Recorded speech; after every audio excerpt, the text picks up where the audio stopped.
Hi dear friends, welcome back to my channel. ഇന്ന് ഞാൻ വന്നിട്ടുള്ളത് ഇലന്തപ്പഴത്തിൻ്റെ ഒരു വെറൈറ്റി അച്ചാർ റെസിപ്പിയുമായാണ്. ഇപ്പോൾ നമുക്ക് വീഡിയോയിലേക്ക് കിടക്കാം. അതിനായി ഞാനിപ്പോൾ ഇവിടെ ഒരു 25 ഇലന്തപ്പഴം എടുത്ത് കട്ട് ചെയ്ത് വൃത്തിയാക്കി വെച്ചിട്ടുണ്ട്. ഈ ഒരു ഫ്രൂട്ട് എത്ര പേർക്ക് അറിയുമെന്ന് എനിക്കറിയില്ല. ഇത് കൂടുതലായിട്ടും തമിഴ്നാട്ടിലാണ് കണ്ടുവരുന്നത്. ഇത് വൃത്തിയാക്കുമ്പോൾ ഇതിൻ്റെ ഉള്ളിൽ നിന്നും ഒരു കുരു കിട്ടും. അത് നമുക്ക് ആവശ്യമില്ല, അത് നമുക്കൊന്ന് മാറ്റി വെക്കാം.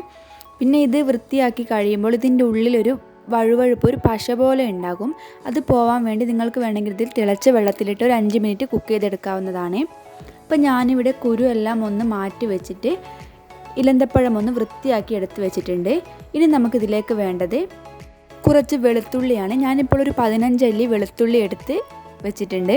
പിന്നെ വേണ്ടത് കറിവേപ്പില, നിങ്ങൾക്ക് എരിവിന് ആവശ്യമായിട്ടുള്ള പച്ചമുളക്.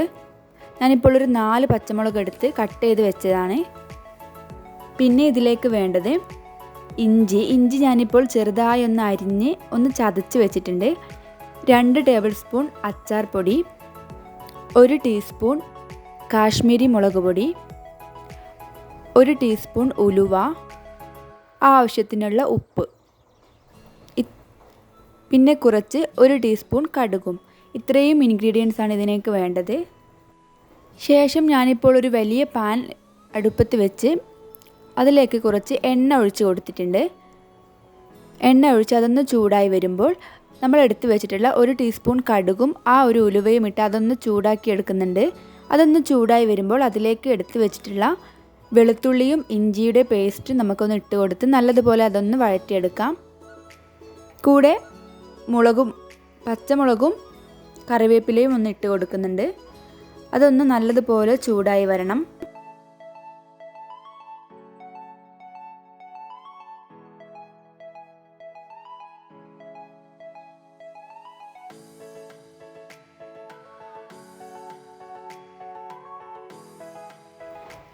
അധികം കരിയാൻ പാടില്ല. ലോ ഫ്ലെയിമിലിട്ട് അതൊന്ന് ചൂടാക്കിയതിന് ശേഷം നമ്മൾ എടുത്ത് വെച്ചിട്ടുള്ള കാശ്മീരി മുളക് പൊടി അതിലേക്ക് ഇട്ട് കൊടുത്ത് നല്ലതുപോലെ അതൊന്ന് ചൂടാക്കിയെടുക്കാം. കാശ്മീരി മുളക് പൊടി ആയതുകൊണ്ട് തന്നെ അതിൻ്റെ പച്ചമണം ഒന്ന് മാറിക്കിട്ടാൻ കുറച്ച് ടൈം എടുക്കും. അതുകൊണ്ട് നല്ലതുപോലെ അതൊന്ന് ടൈം എടുത്ത് തന്നെ ഒന്ന് വഴറ്റിയെടുക്കണം. അതിൻ്റെ കൂടെ ഞാൻ അച്ചാർ പൊടിയും ഉപ്പും ഇട്ട് കൊടുത്തിട്ടുണ്ട്. ശേഷം ഈ മസാലപ്പൊടികളുടെ എല്ലാം പച്ചമണം ഒന്ന് മാറുന്നത് വരെ നല്ലതുപോലെ ഇത് നമുക്കൊന്ന് ചൂടാക്കിയെടുക്കാം. ചൂടായി വന്നാൽ ഞാനിപ്പോൾ അതിലേക്ക് 1/2 ഗ്ലാസ് വിനാഗിരി ചേർക്കുന്നുണ്ട്. അച്ചാർ ഉണ്ടാക്കുമ്പോൾ എപ്പോഴും വിനാഗിരി ചേർക്കുമ്പോൾ അത് നല്ലതുപോലെ തിളപ്പിച്ചെടുക്കണം.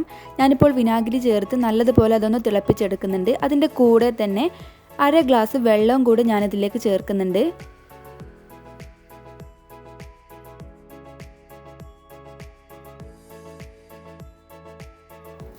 ഉപ്പ് ടേസ്റ്റ് ചെയ്ത് നോക്കിയിട്ട് ഉപ്പ് കുറവാണെങ്കിൽ നമുക്ക് ഈ ടൈമിൽ കുറച്ച് ഇട്ട് കൊടുക്കാവുന്നതാണ്.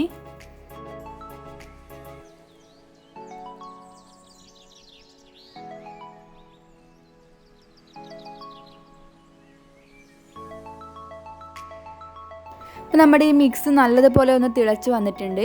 ഇനി നമ്മൾ കഴുകി വൃത്തിയാക്കി എടുത്ത് വെച്ചിട്ടുള്ള ഇലന്തപ്പഴം കട്ട് ചെയ്തത് അതിലേക്ക് കുറച്ചായി ഇട്ട് കൊടുത്ത് ഒന്ന് മിക്സ് ചെയ്തെടുക്കാം. നിങ്ങൾക്ക് വേണമെങ്കിൽ ഇലന്തപ്പഴം ഒരു 10 മിനിറ്റ് ഒന്ന് വേവിച്ചെടുത്തിട്ട് വേണമെങ്കിൽ ഇതിലേക്ക് ഇട്ട് കൊടുക്കാവുന്നതാണ്. ഞാനിപ്പോൾ ഇത് വേവിക്കുന്നില്ല. ഞാൻ കഴുകി വൃത്തിയാക്കി നല്ലതുപോലെ ഒരു കോട്ടൻ്റെ തുണി വെച്ച് ഇത് തുടച്ച് വൃത്തിയാക്കി വെച്ചതാണ്. അതുകൊണ്ട് തന്നെ ഞാൻ ഇത് വേവിക്കുന്നില്ല. അപ്പോൾ ഞാനിത് നല്ലതുപോലെ ഒന്ന് മിക്സ് ചെയ്ത് കൊടുത്തിട്ടുണ്ട്. ഇനി ഇതൊരു 10 മിനിറ്റ് നമുക്കൊന്ന് അടച്ച് വെച്ച് വേവിച്ചെടുക്കാം.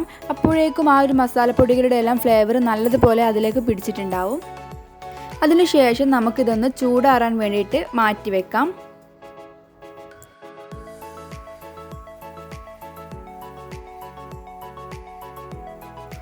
കൂടെ ഞാനിപ്പോൾ ഇവിടെ ഒരു 6 പീസ് ഈത്തപ്പഴവും 1 ആപ്പിളും എടുത്ത് വെച്ചിട്ടുണ്ട്. ഇനി നമുക്കിതൊന്ന് ചെറുതായി കട്ട് ചെയ്തെടുക്കണം. ഈത്തപ്പഴത്തിൻ്റെ ഉള്ളിലെ കുരുവെല്ലാം കളഞ്ഞ് ഞാനിപ്പോൾ നല്ലതുപോലെ ഇതൊന്ന് കട്ട് ചെയ്ത് വെച്ചിട്ടുണ്ട്. അച്ചാർ തണുത്തതിന് ശേഷം നമുക്കൊരു കുപ്പിയിലേക്ക് മാറ്റാം. നനവൊന്നും ഇല്ലാത്ത തുടച്ച് വൃത്തിയാക്കിയ കുപ്പിയായിരിക്കണം. ഞാനിപ്പോൾ കുപ്പിയിലേക്ക് മാറ്റിയിട്ടുണ്ട്. അതിലേക്ക് നമ്മൾ കട്ട് ചെയ്ത് വെച്ചിട്ടുള്ള ഈത്തപ്പഴവും ആപ്പിളിൻ്റെ പീസും നമുക്കതിലേക്ക് ഇട്ട് കൊടുത്ത് നല്ലതുപോലെ അതൊന്ന് മിക്സ് ചെയ്തെടുക്കാം.